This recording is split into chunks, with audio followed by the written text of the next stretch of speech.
Hey everybody, it's Tyler and Tobias here to talk about a few pretty interesting news stories that have hit the web today. One of them is a big passion for Tobias, and the other kind of a big passion for me. And we're going to tackle them individually and then share our thoughts. So Tobias, why don't you tell us about the first news story that we're excited about today? All right, so much to my dismay, today I got an article in my Facebook feed from the guys at BioWare Austin announcing that they're not going to be going forward with the development of Shadow Realms, which for fans of the show, you'll know that that was my number 2 most anticipated game for 2015. So I am so not happy about this. I was so excited for that game. It was like everything I ever wanted in a video game, or at least it looked like it was going to be that. And I had the cool 4 versus 1 thing, and the separate single player instances, and just like this really cool aesthetic. And I was so pumped, and I'm just really bummed about it not being fully made. So they posted about it. They seem like they're still like kind of like respecting it and respecting the fans. So they said they're trying to work on something to give out as sort of like a recognition for all the people who had signed up for the alpha. They said that they're kind of busy doing stuff with the Old Republic and Dragon Age and Mass Effect and also some other new IP. I understand and respect, and I'm glad that BioWare is still putting in some new blood, just because as much as I love all of those games that BioWare has been famous for making, I want to see them try to do something new, and hopefully this new IP that they haven't really talked much about will be something interesting and exciting. For me, the two things that are positive to take away from this is that it means that we're probably going to get higher quality stuff out of the other teams. Mm-hmm. As far as DLC for Dragon Age and, of course, stuff around Mass Effect. Also, they've been saying they've been focusing a lot on the Old Republic just because, with the new Star Wars movie coming out, this is a big year for Star Wars, they were saying. Yeah. So, I'll be interested to see what they'll do to kind of, make those kind of things jive. I mean, this obviously takes place way before the new movies. So, because it's the Old Republic. But they might have some kind of subtle references to things. One of my favorite fan theories is that crossbar lightsaber is actually an ancient Sith artifact. Like a new lightsaber. I don't know, maybe they could do something cool with Sith artifacts that would tie into the movie or something. That would be crazy. But the other thing is being that new IP. Casey Hudson talked about it a little bit in one of those dev diaries that EA showed at E3 a while back, and they had all those pictures of trees. It was the trees that they developed in engine and stuff like that. They looked beautiful. Then they announced Shadow Realms, and I thought that might be the IP. Yeah, I thought so too.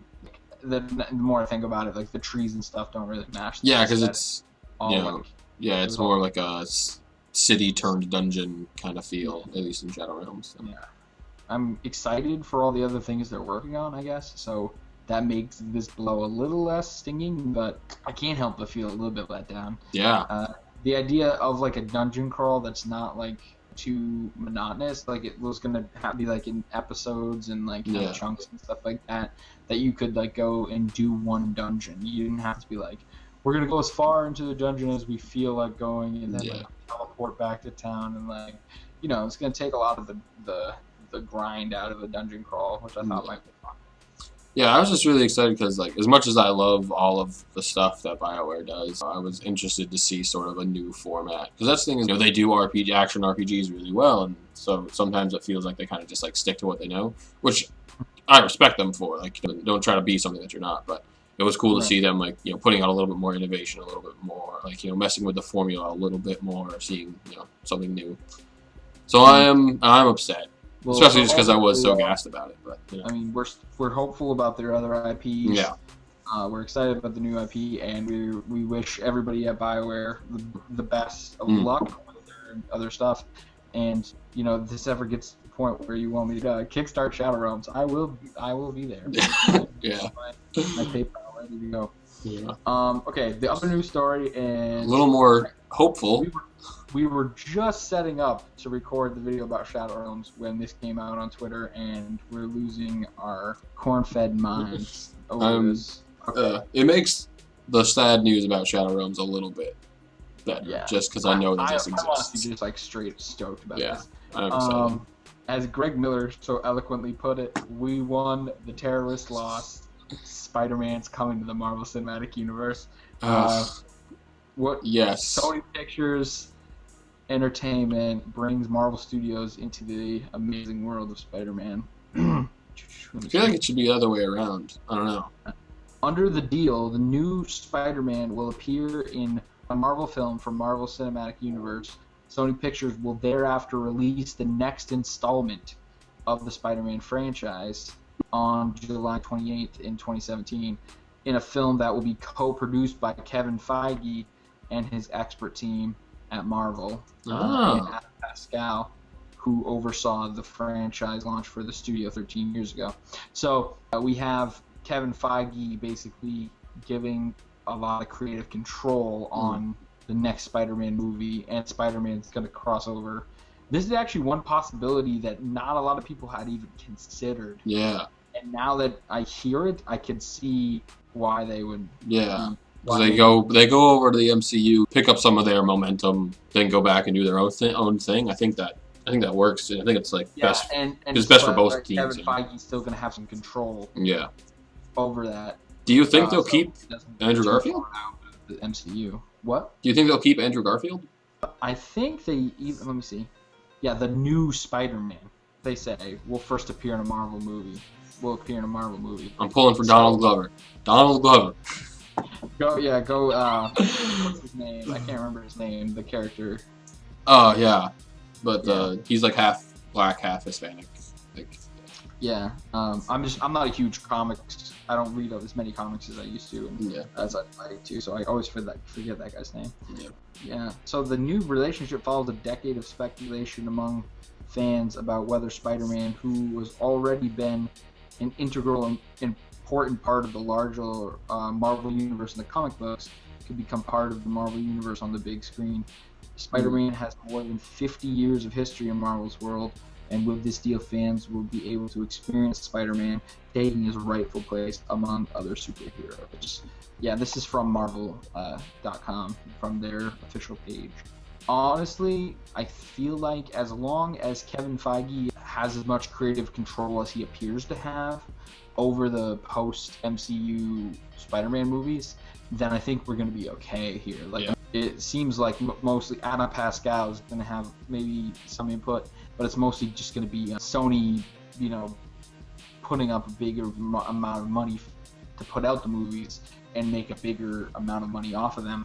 But it's going to allow the MCU to have some of those other stories around Spider-Man, that they couldn't tell otherwise. So that's really exciting.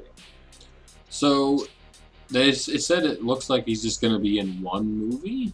I mean, I feel like it either has to be Civil War or Infinity War. What do you think about that? What are your ideas for where he'll actually show up? Sorry about my camera right now. Sidebar: we're getting a new camera in the mail this week, and this is probably the last time you'll see me this blurry. Try to see it. There we go. So I'm not exactly sure what the future of Spider-Man is going to be after that first follow-up. It does make it seem like Spider-Man's going to be in one movie, and then Sony's going to make a Spider-Man standalone. Yeah. Which I feel like with that sounds like Civil War, because like Infinity War is being split into two parts, so it's like. Yeah. I've just read so many things lately about how they've already changed the story of Civil War. Mm-hmm. So I honestly, it'll be kind of interesting how they're going to introduce him. Yeah, because I think they're already introducing like Black Panther in that as well. So it's like I feel like that might get kind of crowded if they throw Spider-Man in there too. I definitely think it has the potential to get crowded. Yeah. No, I think that Marvel knows what they're doing. They know how to make good movies, and I trust Kevin Feige. I think this is going to be a good time. Definitely. There's a lot of questions unanswered that hopefully we'll get some news on coming up in the future. Mm-hmm. Maybe they're filming a new post-credit sting right now. You know what I mean? Who knows? It'll be interesting to see. But anyway, ladies and gentlemen, thank you for watching our video. Tell us how you're feeling about these two pieces of news. All right, we'll also include links in the doobly-doo to both of the official announcements. Yeah. We love to hear what you guys have to say and what you guys are thinking. Thanks for watching. Thanks for watching. Godspeed.